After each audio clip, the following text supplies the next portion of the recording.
할렐루야, 성도 여러분 반갑습니다. 보좌에 계신 하나님과 어린 양께 예배 드리도록 하겠습니다. 다 함께 일어나셔서 예수 우리 왕이여 함께 찬송 드리겠습니다.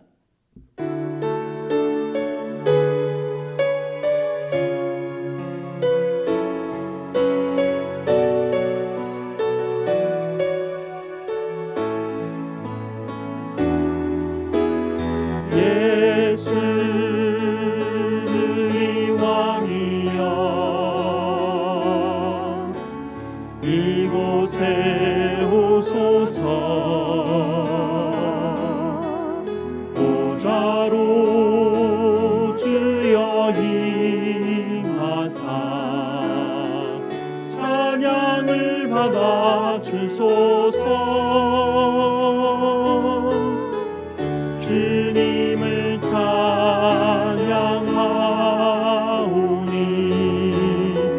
주님을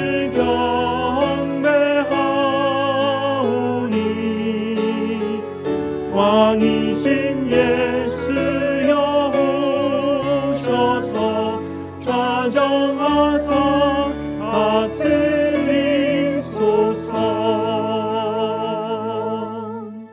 아멘.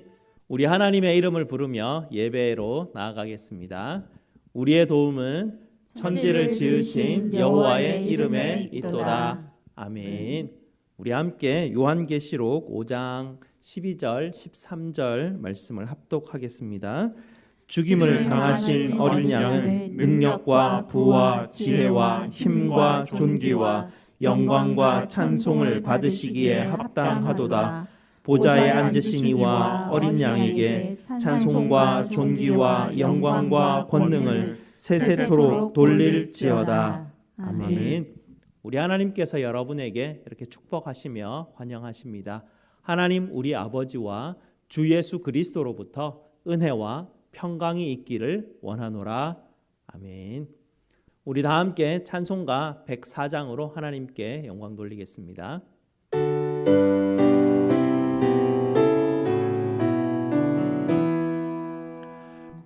보소서 임마누엘 보구하소서 이스라엘 그 보로 생활 보랄파 메시아 기다림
함께 앉으셔서 하나님께서 우리에게 주신 약속의 계명을 합독하도록 하겠습니다.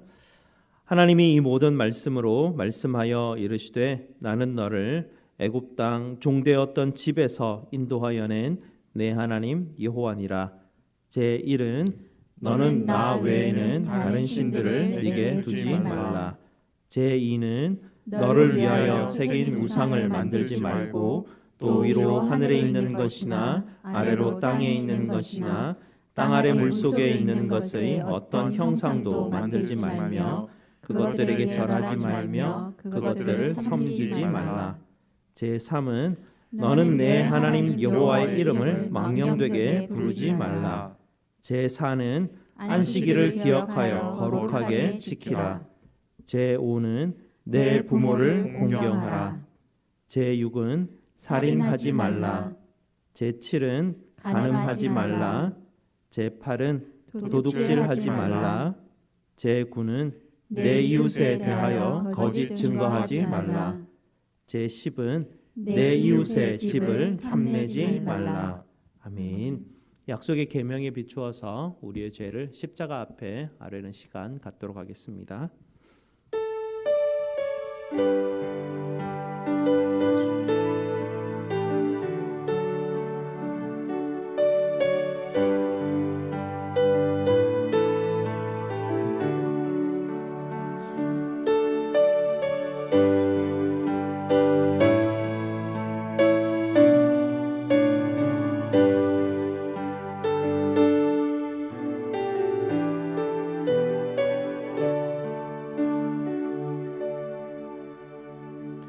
거룩하신 아버지 하나님께 찬송과 경배를 올려드립니다.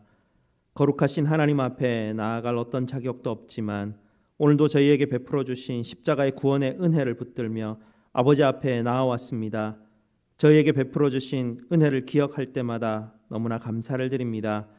어려움과 근심 가운데 있는 저희들에게 기쁨과 복을 주시기 위하여 이 땅에 오셨음에도 불구하고 여전히 저희는 저희에게 오신 임마누엘 되신 주님을 온전히 영접하지 못하며 저희들이 가진 죄가 무엇인지도 깨닫지 못하고 가난한 마음도 또 애통하는 심령도 가지지 못한 채 오늘도 여전히 이런 모습으로 주님 앞에 나아왔습니다. 예배 자리에 서 있는 아버지의 자녀들에게 주님께서 긍휼과 용서와 은혜를 베풀어 주시옵소서. 오늘도 아버지께서 저희를 얼마나 사랑하시는지를 십자가에 달리신 예수 그리스도의 구원의 은혜를 통하여 다시 한 번 더 깨달을 수 있도록 주님 붙들어 주시옵소서. 우리 구주 예수 그리스도 이름으로 기도드리옵나이다. 아멘. 우리 구주 예수님께서 여러분에게 히브리서 10장 22절 말씀으로 죄사함의 확신을 주십니다. 우리가 마음의 뿌림을 받아 악한 양심으로부터 벗어나고 몸을 맑은 물로 씻음을 받았으니 참 마음과 온전한 믿음으로 하나님께 나아가자. 이렇게 주님께서 구원의 복음의 말씀을 주셨습니다. 이 복음의 말씀을 붙들고 기쁨으로 예배 계속해서 드리도록 하겠습니다. 예배 위에서 최중수 장로님 기도해 주시겠습니다. 모든 민족에게 찬양을 받으시기에 합당하신 전능하신 하나님 아버지께 가까이 하는 자에게 복을 주시며 그 이름을 송축하는 자에게 자비를 베푸시는 영광의 주님을 찬양합니다. 우리 모두가 여호와 하나님을 기뻐하심으로 그 영광에 참여하게 하시고 영원토록 주님을 즐거워하며 찬양하게 하옵소서. 우리의 허물과 죄로 인하여 죽어있던 우리를 구원하시기 위하여서 예수 그리스도를 보내주시고 그 십자가의 보혈의 공로로 인하여서 칭하여 주신 은혜와 사랑에 감사합니다. 우리의 삶 속에서 하나님의 주인 되심을 인정하지 못하고 우리의 정욕과 욕심으로 말씀보다 더 앞섰던 일들을 고백합니다. 용서하옵소서. 지난 한 주간 동안도 코로나로 인하여 점점 심해가는 세상의 어두움 속에서도 때를 따라 도우시는 은혜로 성도들을 지켜주시고 평안을 누리도록 인도하심에 하나님 감사합니다. 지난 날들을 언제든지 마음껏 예배를 드리며 기쁨을 얻으며 교제를 나누는 평범한 일상이 얼마나 큰 축복이었는지를 깨닫게 하시니 하나님 감사합니다. 주님의 성전에 나와 예배드리고자 하는 갈급함과 목마름으로 주님을 바라보는 성도들을 돌아보시고 언제 어디서나 부르시는 그곳에서 하나님을 받으시는 영과 진리로 예배하는 자를 기뻐하시는 여호와 하나님을 마음과 뜻과 정성을 다하여 예배드리는 성도들이 되기를 소원합니다.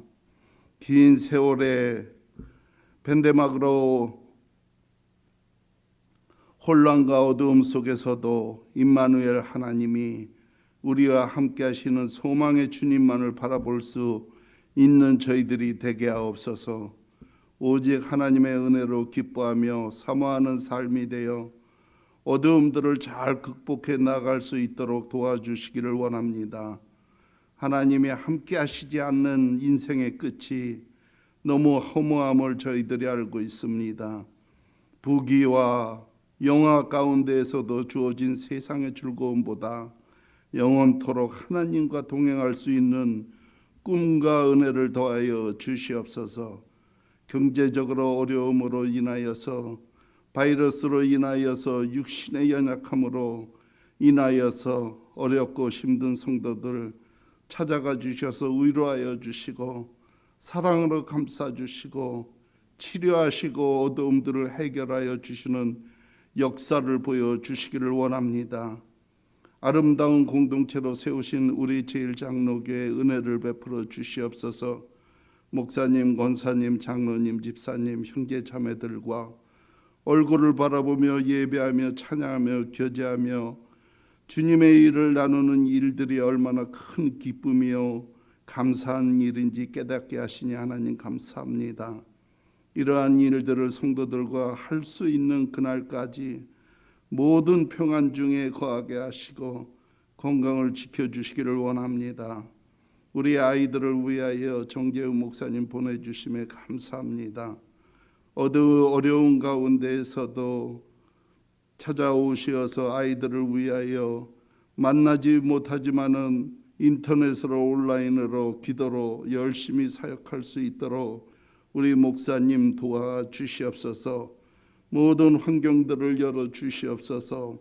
오늘도 단회에 세우신 우리 목사님 또한 아이들을 아버지의 인터넷으로 예배하는 온라인으로 예배하는 인도하시는 정 목사님 주님의 능력의 손으로 붙잡아 주시고 거룩한 리더십과 성령의 충만함을 부어 주시어서 말씀의 해안과 기도하는 능력을 더하여 주시어서 오늘도 그 주의 종들의 입술로 주시는 하나님의 말씀이 나의 말씀으로 받아들이게 하시고 또 한 주간을 살아갈 때 그 말씀으로 이어 살아갈 수 있는 저희들의 삶이 복되게 하여 주시옵소서. 지금은 시작하는 시간이 온나이다. 마치는 시간까지 우리 주님 홀로 영광 받아 주시기를 원하고 간구하며 우리를 구원하신 예수 그리스도 이름으로 기도드리옵나이다. 아멘.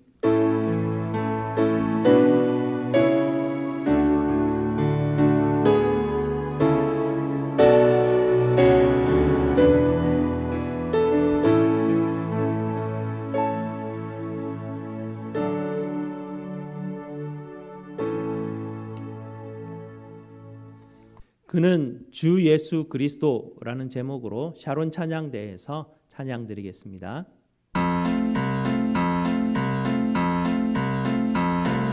하늘보다 높은 주의 사랑 찬양해 바다보다 깊은 주의 은혜 찬양해 죄만은 날 구원하시려 낮은 땅에 내려오신 그는 주 예수 그리스도 하늘보다 높은 주의 사랑 찬양해 바다보다 깊은 주의 은혜 찬양해 죄만은 날 구원하시려 낮은 땅에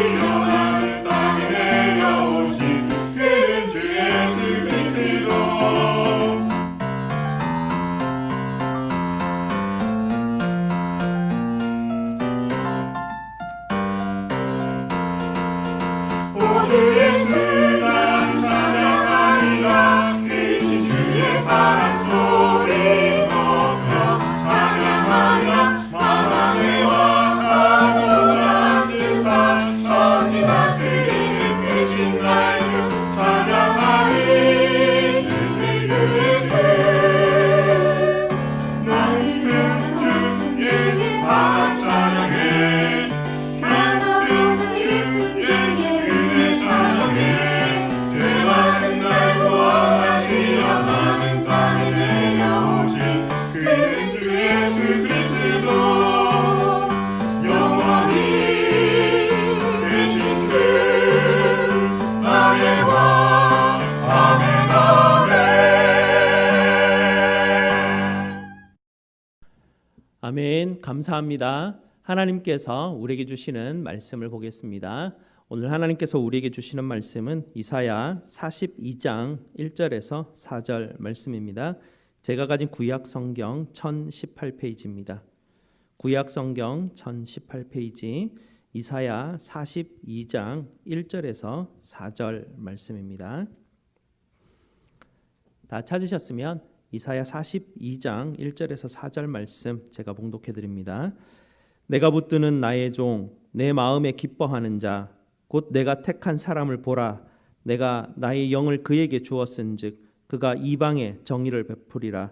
그는 외치지 아니하며 목소리를 높이지 아니하며 그 소리를 거리에 들리게 하지 아니하며 상한 갈대를 꺾지 아니하며 꺼져가는 등불을 끄지 아니하고 진실로 정의를 시행할 것이며 그는 쇠하지 아니하며 낙담하지 아니하고 세상의 정의를 세우기에 이르리니 섬들이 그 교훈을 앙망하리라. 아멘. 말씀 위에서 함께 기도하시겠습니다. 저희가 가진 근심과 슬픔을 하나님의 기쁨으로 바꾸어 주시기를 원하시는 우리 아버지 하나님, 오늘도 주님 주시는 놀라운 복음 앞에 섰습니다. 말씀이신 주님 깨닫게 하시고 우리 주님이신 예수 그리스도를 따라가는 우리 성도들 될 수 있도록 주님 붙들어 주시옵소서. 말씀을 대언하는 부족한 죄인의 입술 감추어 주시고 오직 아버지의 말씀만이 역사하여 주시옵소서. 예수 그리스도 이름으로 기도드리옵나이다. 아멘. 영국의 위대한 설교자였던 존 웨이트 목사님은 1902년에 있었던 에드워드 7세의 대관식에 참석했던 일을 그가 청중들에게 늘 설교할 때 이야기하는 것을 아주 좋아하셨더랬습니다. 존 목사님은 그날 대관식에서 있었던 일을 이렇게 증언하고 있습니다. 그날따라 웨스터민스터 사원 그 곳은 그 어느 때보다 아주 놀랍고 찬란한 영광으로 넘쳤습니다 라고 말했습니다. 사람들이 그 고위층 귀족들이 그 사원에 입장할 때마다 머리를 굽혀 절하고 아주 큰 경의를 표하는 그런 어떤 모습이었습니다. 그러나 왕이 도착했을 때 온 청중은 갑자기 조용해졌다라고 그렇게 증언하고 있습니다. 모든 사람들의 눈이 왕에게 집중되었고요. 아무리 높은 귀족일지라도 더 이상 사람들의 어떤 주목과 흥미를 끌지 못하는 모습이었습니다. 모든 사람의 시선은 곧 왕위에 오를 에드워드 7세에게 모든 시선이 집중되었더랬습니다. 왕이신 우리 주님께서 우리에게 오신 성탄의 계절입니다. 그러나 우리는 마음이 너무나 분주하여서 왕 중의 왕이신 그분께서 우리 가운데 오셨음에도 불구하고 우리는 여전히 우리의 마음을 우리의 왕이신 우리 주님께 집중하지 못하고 있습니다. 여러분의 마음은 지금 어디를 향하고 있습니까? 왕이신 예수님은 지금 여러분이 예배드리는 장소가 어디이든 간에 여러분이 예배 가정에 있든지 또 이곳에 있든지 그 어느 곳이든 우리 주님께서는 예배하는 그 장소에 임재해 계십니다. 우리가 예배할 때 가장 먼저 해야 하는 것은 우리에게 오신 왕이신 예수님을 주목하는 일입니다. 그래서 오늘 이사야의 말씀은 우리에게 모두 주목 이렇게 이야기를 하고 있는 것이죠. 오늘 말씀은 1절부터 이렇게 말합니다. 나의 기뻐하는 자, 내가 택한 사람을 주목하라. 지금 몰두하고 있는 모든 일에서 손을 놓고 왕이신 예수님을 보아라 라고 그렇게 이사야는 우리에게 소리를 치고 있습니다. 그러면서 첫 번째 종의 이야기를 우리에게 들려주고 있는데요. 이사야는 종에 대한 이야기를 4번에 걸쳐서 강조하면서 반복하고 있습니다. 그러니 이 종이라는 것은 굉장히 중요한 단어임이 분명합니다. 그리고 이 종이라는 단어는 하나님이 구원하시는 방식에서 아주 핵심적인 단어라는 것을 우리는 알 수 있습니다. 왜냐하면 성경이 이 종이라는 단어를 굉장히 귀하게 사용하고 있기 때문입니다.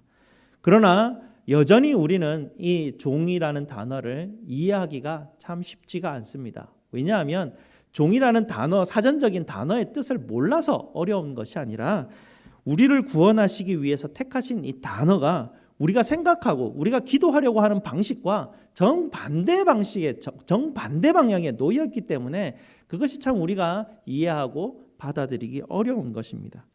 우리는 본능적으로 하나님을 생각할 때 종이라는 단어를 떠올리기보다는 큰 것, 아니면 힘센 것, 강한 것, 아니면 크고 빛나는 어떤 영광스러움, 이런 것들을 우리 머릿속에 이미지로 가지고 있습니다.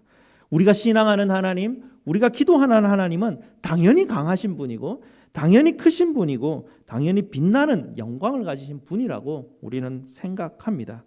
이런 하나님의 이미지를 가지고 우리가 기도하고 있기 때문에 하나님이 우리에게 기도에 응답하지 않으실 때는 우리는 참으로 답답하다고 여기게 됩니다. 아니 하나님 조금만 힘써 주시면 이 문제가 다 해결될 텐데 하나님 어디 계십니까? 하나님 뭐 하고 계십니까? 굉장히 답답하게 여기게 되죠. 여러분께서 기도하시면서 이와 같이 하나님 어디 계십니까? 하나님 무엇을 하고 계십니까? 라고 여러분 혹시 답답한 적이 있으십니까? 오늘 이사야는 이 질문에 대한 답을 우리에게 주고 있습니다. 나의 종을 보아라. 이것이 바로 그 질문에 대한 답입니다. 이사야 당시에 유대 사람들도 지금 살아가는 우리와 별반 차이가 없었습니다. 그때도 적이 막 쳐들어올 때 이 사람들이 다 하나님을 향해서 하나님 어디 계십니까? 하나님 대체 무엇 하십니까? 우리가 지금 이렇게 큰 고난 가운데 곤란한 가운데 놓여져 있는데 하나님 어떻게 이것 좀 해결해 주십시오라고 기도해 보지만 아무런 답이 없습니다. 그들이 제들을 뒤집어 쓰고 근심과 고난 가운데 있으면서 하나님을 붙드는데 그 붙드는 하나님은 그들의 머릿속에 크고 강하고 능력 있는 그 하나님을 붙들기를 원하고 있습니다.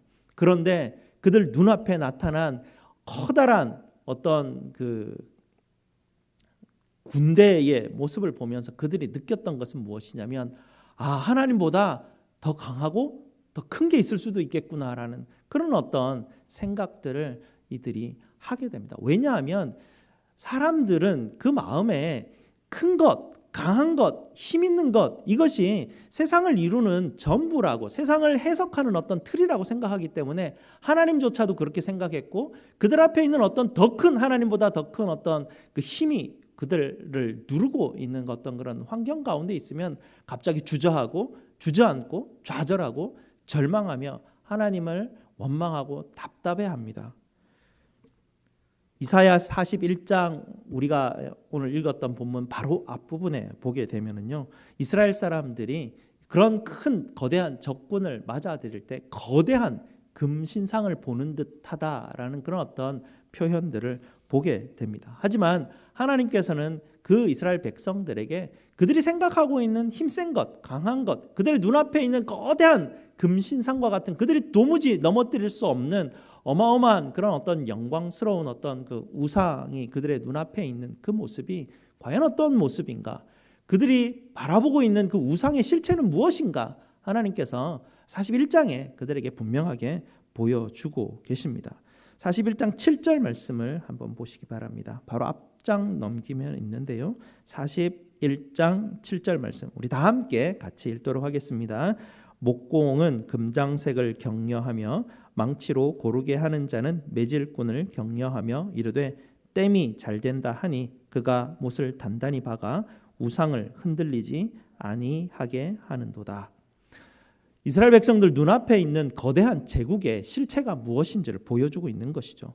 그들이 지금 눈앞에 있는 거대한 그 군대, 그들이 눈앞에 마주하고 있는 거대한 금신상과 같은 그런 어떤 그 군대의 어떤 그 모습, 그 금신상이 지탱하고 있는 그 힘과 영광의 그 근본은 무엇으로 세워져 있는가를 보여주고 있는 것이죠. 바로 땜질과 못을 박아서 단단히 고정되어 있다라고 보여주고 있습니다.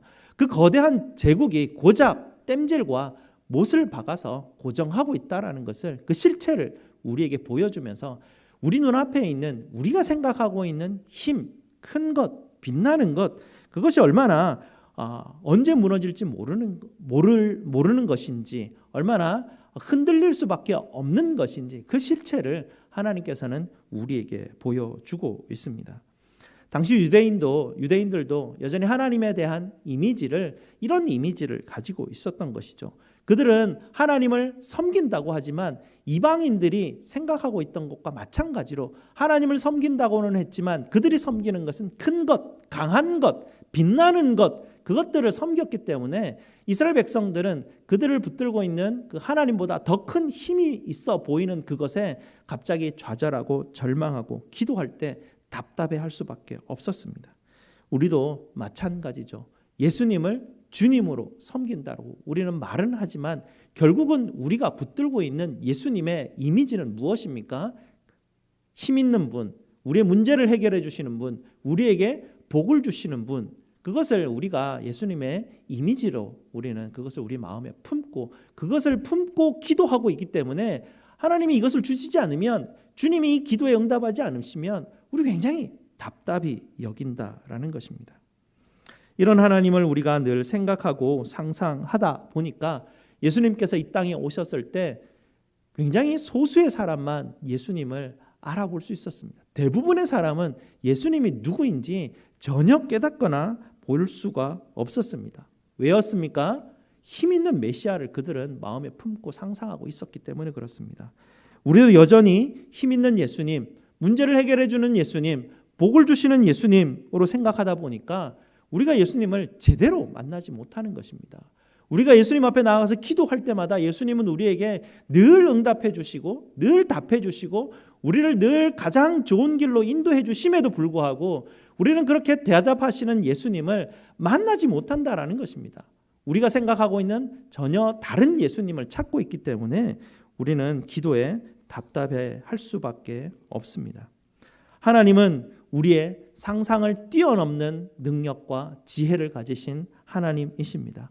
그 참되신 하나님께서 오늘 우리에게 무엇이 옳은 것인지를 가르쳐 주십니다. 하나님이 우리에게 하나님은 과연 어떤 방식으로 일하시는가를 우리에게 가르쳐 주십니다. 하나님은 무엇보다도 종으로 일하는 방식을 하나님은 택하셨습니다. 이것을 하나님이 우리에게 지금 가르쳐 주고 계십니다. 우리의 상상력으로는 참 상상하기 힘든 방식이지 않습니까? 그러나 만왕의 왕이신 하나님께서 기뻐하시고 택하시는 분은 우리에게 종으로 오시는 예수님 한 분이십니다. 성령 하나님이 기름을 부으시고 힘을 불어넣으시고 지혜를 부어넣어 주신 분은 오직 종으로 오신 예수님 한 분이십니다. 그 종으로 오신 예수님께서 무엇을 하기 위해서 우리에게 오셨습니까? 오늘 본문 1절 말씀을 한번 보시기 바랍니다. 오늘 본문 1절 말씀을 보면 그분이 우리에게 오시는 것은 이방의 정의를 베풀러 오신다라고 그렇게 말합니다.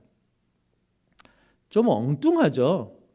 예수님이 우리에게 오신 것은 무엇입니까? 예수님이 우리에게 오셔서 우리에게 십자가에 못 박히셔서 죽으신 것은 무엇입니까? 우리가 그냥 익숙히 아는 것은 내 죄를 사하시기 위해서, 우리를 구원하시기 위해서, 그것을 믿고 우리로 천국 가기 위해서라는 아주 간단한 예수님께서 이 땅에 오신 것에 대한 어떤 믿음들을 우리는 거기에다가 집중하고 있는데요.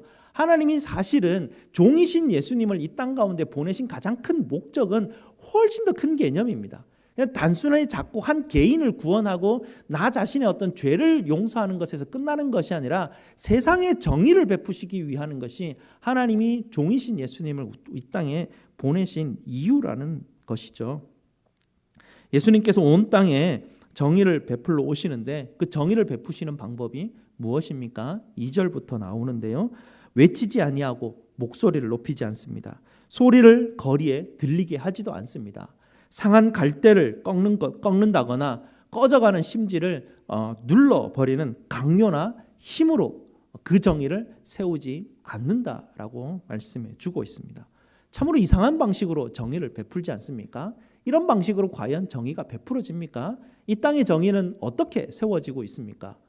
의회의 권력을 장악해야만 정의를 세울 수가 있습니다. 세상의 질서는, 세상의 법은 힘을 통해서만 그것을 이룰 수 있다는 것이 세상의 정설 아닙니까? 이것은 고대 시대에서부터 지금까지 내려오던 일입니다. 고대 왕들도 그들이 자기 왕국을 세우고 그 왕국의 질서를 세우기 위해서 큰 소리와 떠들썩한 방식을 사용하고 그들이 군대의 힘을 통해서만 그 나라의 그 왕국의 질서를 세워 나갔습니다.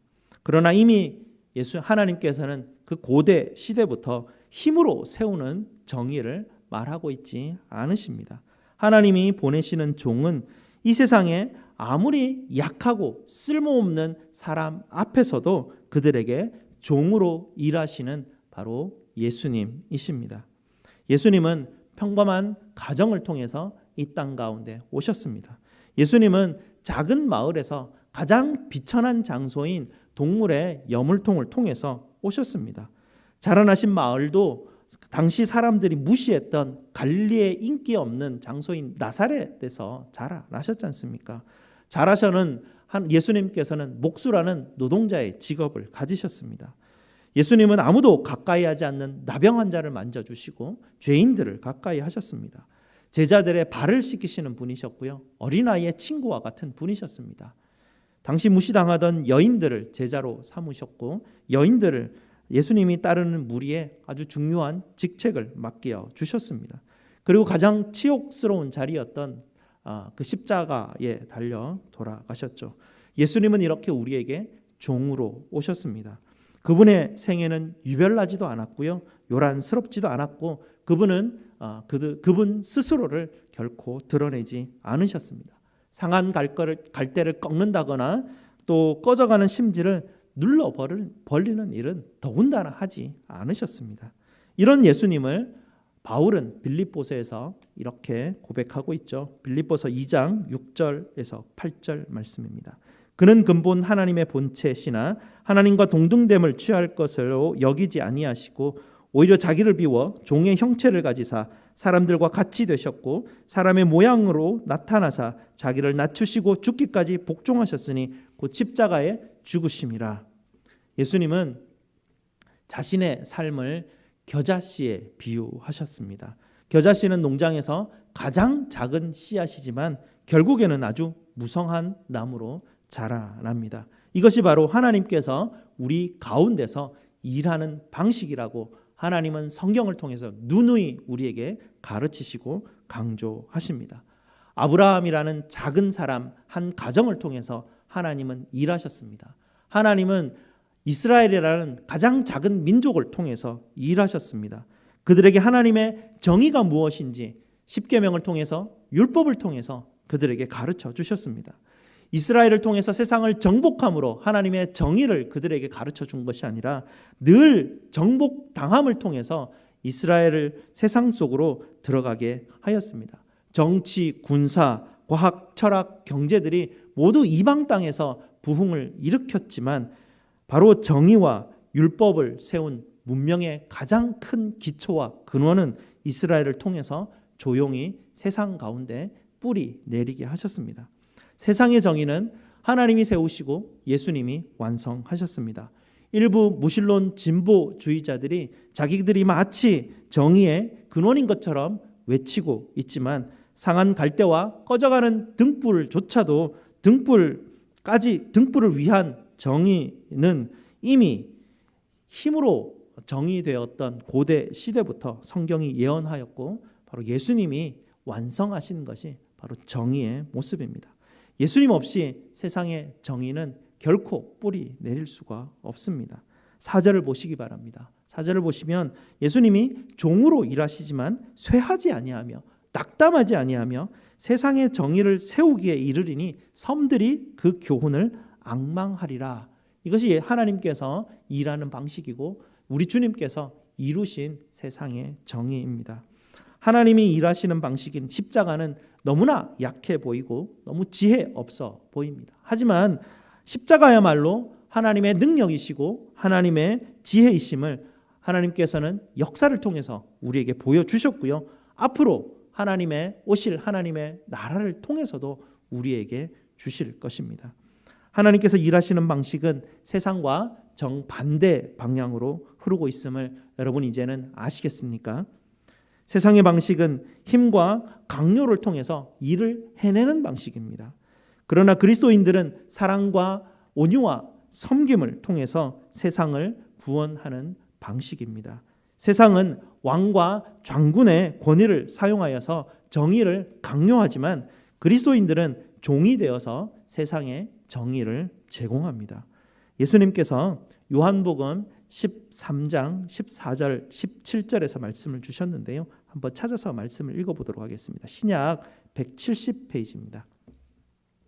신약 170페이지입니다. 함께 교독할 거니까요. 한번 찾아봅시다. 요한복음 13장 14절에서 17절 말씀입니다. 신약 170페이지입니다.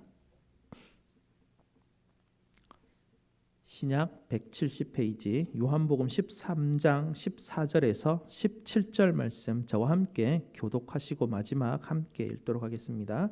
내가 주와 또는 선생이 되어 너희 발을 씻었으니 너희도 서로 발을 씻어 주는 것이 옳으니라. 내가 너희에게 행한 것 같이 너희도 행하게 하려 하여 분을 보였노라. 내가 진실로 진실로 너희에게 이르노니 종이 주인보다 크지 못하고 보냄을 받은 자가 보낸 자보다 크지 못하니 너희가 이것을 알고 행하면 복이 있으리라. 아멘. 우리의 선생이신 우리의 주님이신 예수님께서 종으로 오셨습니다. 종이신 그분을 따르는 우리가 종보다 더 어떻게 높아질 수 있겠습니까? 주님이 우리에게 말씀하시는 것은 이것을 알고 행하는 자가 복이 있다라고 주님께서는 우리에게 가르쳐 주셨습니다. 하나님의 방식은 작아 보이고 느려 보이고 손해 보는 것 같지만 이것이 바로 하나님의 방식이고 우리 주님이 걸어가신 길이시고 이것이 바로 복받는 방식이다. 주님께서 우리에게 가르쳐 주셨습니다. 처음에는 겨자씨같이 작아 보이지만 결국에는 큰 나무로 자라가기 때문에 이것이 바로 복되다라는 것입니다. 스위스 종교개혁자 쯔빙글리는 우리에게 그가 중요한 진리를 염소를 보면서 깨달았다고 합니다. 어느 날 쯔빙글리가 스위스 산을 걷고 있었습니다. 먼 발치에서 좁은 산길인데요. 두 마리의 염소가 마주치고 있는 모습이었습니다. 한 마리는 위로 올려고 그 좁은 길에서 한 마리는 위로 올라가려고 하고 있고요. 한 마리는 아래로 내려오려고 하고 있었습니다. 워낙 좁은 길이었기 때문에 두 마리가 서로 이렇게 비껴가면서 오갈 수 있는 그런 길이 아니었습니다. 서로 팽팽하게 맞서다 싶은 순간이었는데요. 갑자기 놀라운 광경이 벌어졌습니다. 올라가려고 했던 그 염소가 바닥에 엎드리는 것입니다. 그것을 밟고 내려가는 염소가 그것을 밟고 내려갑니다. 그리고 누웠던 염소가 다시 일어나서 위로 올라가는 그 장면을 쯔빙글리는 보았습니다. 이것을 보면서 하나님 앞에서 사람 앞에서 폭삭 엎드리는 사람이 바로 올라가는 사람이구나라는 것을 그는 깨달았다고 합니다. 여러분, 여러분이 원하고 여러분이 상상하는 예수님을 여러분 마음속에 품고 있으면 결코 산 위로 올라갈 수가 없습니다. 여러분이 원하고 여러분이 상상하는 예수님의 이미지를 이제는 내려놓으셔야 됩니다. 하나님이 기뻐하시고 택하신 것은 종이신 예수님이십니다. 하나님의 종은 올라가기 위해서 내려오셨습니다. 우리가 예수님과 함께 식탁의 끝에 앉는 것은 바로 하나님의 은혜로 예수님과 함께 영광의 자리로 올라가기 위함입니다. 엎드렸던 염소가 엎드린 것은 올라가기 위함이었습니다. 커지려고 하면 무너집니다. 작아지고 낮아지려고 할 때 우리는 예수님과 함께 올라갈 수가 있습니다. 이것이 바로 하나님의 방식이고 이것이 바로 예수님이 걸어가셨던 길입니다. 하나님이 기뻐하시고 택하신 종이신 예수님을 바라보시는 저와 여러분 되시기를 주님의 이름으로 축복드립니다. 기도하시겠습니다. 아버지 하나님 감사합니다. 저희들이 무지하여서 저희들의 보이는 것만 바라보고 이 땅에 있는 큰 것과 힘센 것을 우리의 신으로 모시며 우상으로 하나님 우리가 우상으로 섬기며 삶을 살아가는 저희의 연약함입니다. 하나님의 모습조차도 우리의 한계 가운데서 그렇게밖에 바라볼 수밖에 없는 우리의 연약함을 주님 불쌍히 여기시고 오늘도 하나님께서 우리에게 나의 종을 보라라고 말씀하신 그 말씀대로 종이신 예수 그리스도의 모습을 바라보게 하여 주시고 하나님이 이 땅 가운데 세워가시는 정의의 모습과 구원하시는 하나님의 방식을 하나님 우리가 받아들이게 하시고 하나님 우리가 올라가기 위해서 엎드릴 수 있는 우리 성도들이 될 수 있도록 주님 도와주시옵소서. 낮은 곳에서 섬기며 온유한 모습으로 아버지 하나님 주님 사랑을 베풀며 나아가는 우리 성도들을 주님께서 일으켜 주시고 예수 그리스도와 함께 영광의 자리로 주님께서 올려 주시옵소서. 예수 그리스도 이름으로 기도드리옵나이다. 아멘. 사도신경으로 우리의 신앙을 고백드리도록 하겠습니다.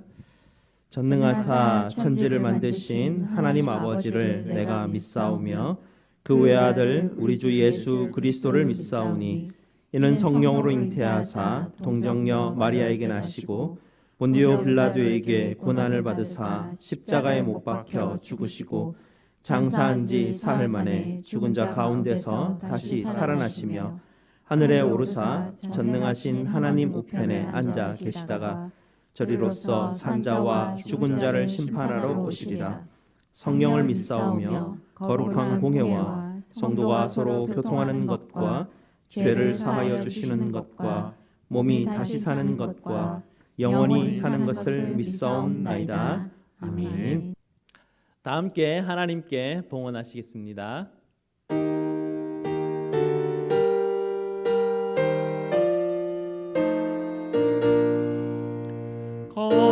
거룩한 주님께 예배를 드리세 무릎을 꿇고서 영광 돌려 금같은 순종과 영기로운 겸손을 주님께 맞춰서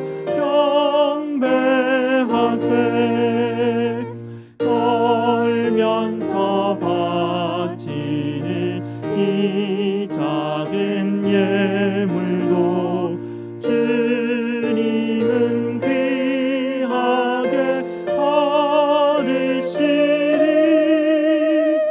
어두운 밤 지나고 새 아침 맞으니 믿음과 소망을 늘 주시리.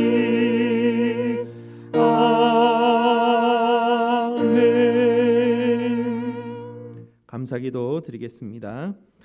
사랑과 은혜가 풍성하신 우리 아버지 하나님 감사드립니다.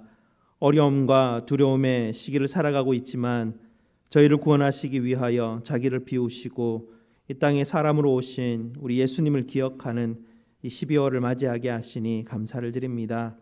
위기 가운데에서도 저에게 오신 예수님의 은혜를 붙들게 하시고 지난 한 주간 살아가게 하시니 또한 감사를 드립니다. 이 시간 각 가정에서와 예배실에서 아버지께 예배를 드리며 헌물로 드립니다. 11조와 감사와 성경 헌금과 주정 헌금으로 드리는 성도들을 주님 기억하여 주시고 드리는 성도들의 아버지 하나님 그 가정과 기업 위에 하나님의 은혜로 갚아 주시옵소서. 어려울 때일수록 더욱 주님을 바라보며 감사하는 가정들이 되게 하시고 서로의 약함을 붙들어 주며 주님 주시는 사랑과 섬김으로 함께 회복되어가는 우리 가정과 교회가 될 수 있도록 주님 은혜 베풀어 주시옵소서. 저희 모든 쓸 것을 채우시는 우리 구주 예수 그리스도 이름으로 기도드리옵나이다. 아멘. 다 함께 일어나셔서 찬송가 91장으로 찬송드리겠습니다.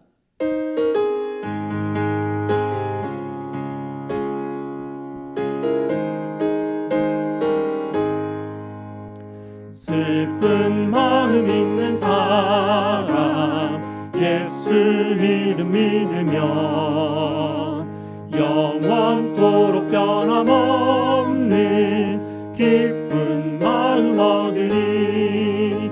예수의 이름은 세상의 소망이요 예수의 이름은 천국의 기쁨일세 거룩하신 주의 이름 너의 방패 삼으라 환난 시험 당할 때에 주께 기도드려라 예수의 이름은 세상의 소망이요 예수의 이름은 천국의 기쁨일세 존귀하신 주의 이름 우리 기쁜데도다 주의 품에 안길 때에 기뻐 찬송 부르리 예수의 이름은 세상의 소망이요 예수의 이름은 천국의 기쁨일세 우리 갈 길 나간 후에 보좌 앞에 나아가 왕의 왕께 경배하며 멸류관을 드리니 예수의 이름은 세상의 소망이요 예수의 이름은 천국의 기쁨일세. 아멘. 우리 하나님께서 주시는 복을 선포하겠습니다. 여호와는 너희에게 복을 주시고 너희를 지키시기를 원하며 여호와는 그의 얼굴을 너희에게 비추사 은혜 베푸시기를 원하며 여호와는 그 얼굴을 너희에게로 향하여 드사 평강 주시기를 원하노라. 아멘.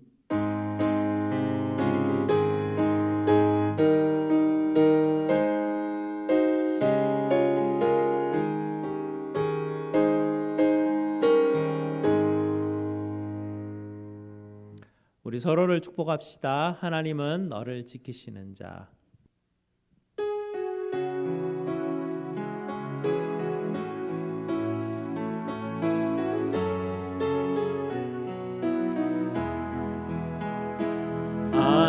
하나님은 너를 지키시는 자 너의 우편에 그늘 되시니 낮에 해와 밤에 달도 너를 해치 못하리 하나님은 너를 지키시는 자.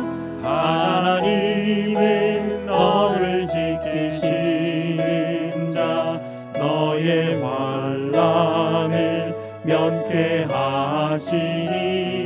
그가 너를 지키시리라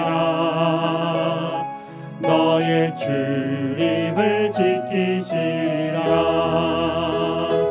눈을 들어 산을 보아라 너의 도움 어디서 오나 천지 지으신 너를 만드신